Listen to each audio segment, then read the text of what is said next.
Bonjour à tous, j'espère que vous allez bien. Alors aujourd'hui, je vous retrouve avec une recette de kefta un petit peu à la turque. Franchement, c'est très très tendre, c'est super bon, c'est pas du tout sec. Voilà, donc j'ai réalisé ces kefta, voilà comment je les ai présentés dans une assiette. Je suis désolée pour la qualité de la photo, j'ai pris la photo avec mon téléphone. C'est pour ça que vous l'avez de cette façon-là. En tout cas, on s'est régalé. J'ai proposé le kefta avec du blé, du zerlouk, des frites et une petite salade. C'était excellent. Si ça vous intéresse, c'est parti. Donc, on va commencer la recette par mixer un oignon, deux gousses d'ail, un quart de poivron rouge, un quart de poivron vert. Donc après, vous mettez ce que vous voulez. Vous pouvez mettre du piment. Nous, on mange pas du tout pimenté avec les enfants et tout, mais c'est à vous de voir. Ensuite, il me restait 150 grammes de viande hachée à peu près dans le congélo. J'y ai rajouté donc la mixture précédente, un œuf. On n'oublie pas surtout d'assaisonner. Donc j'ai mis du sel, du poivre, du cumin, du paprika. Vous pouvez aussi mettre du piment, bien évidemment.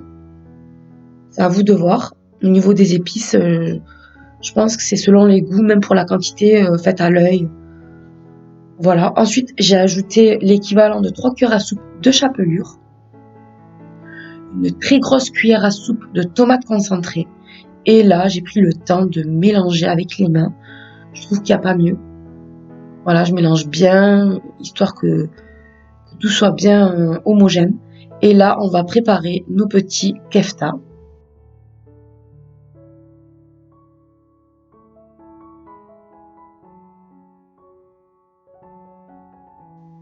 Avec 150 grammes, j'ai quand même eu pas mal de petits kefta. Là, dans une poêle, j'y mets de l'huile. Donc, je vais faire cuire mes kefta 3-4 minutes de chaque côté.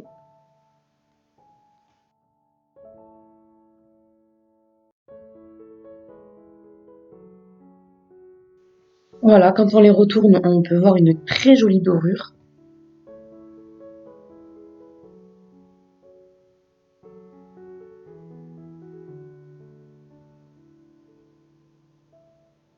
Ensuite, on les retire, on les met dans un plat.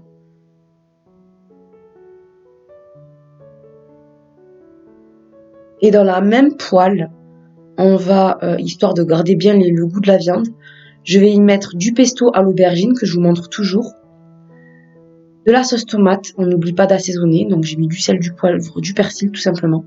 Et j'avais fait cuire à côté du blé, donc je vais mélanger tout ça à ma sauce.